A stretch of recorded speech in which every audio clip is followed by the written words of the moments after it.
व विमान गेले वरनं म्हणून म्हातारे घाबरले.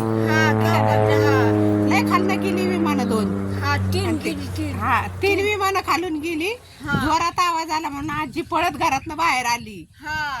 पळत आली बस बघायला. एवढं काय घाबरायचं त्या विमानाला? बघायसाठी नाही घाबरली ते जात्यात विमान. आपलं बारामतीला विमानतळ आहे ना तिकडं.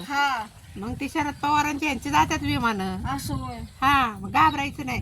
मी चालले होते रानात मिरची आणायला. ती मधीच आजी का पळती म्हणून बघितलं. घातली बघा वहिनी. परवा दिवशी दसरा दुसरी दिवशी आंघोळ घातली.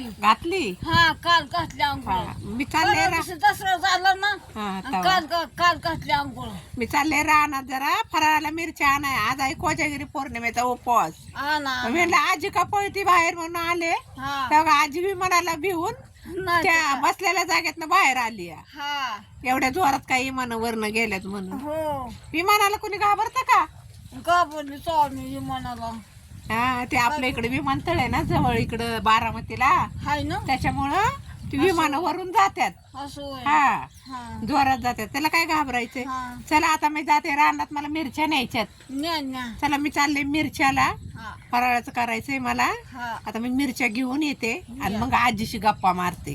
हा मला खिचडी खायची अजून. 3 वाजले. नाहीतर का 3 वाजले की आता. बाय. बाय.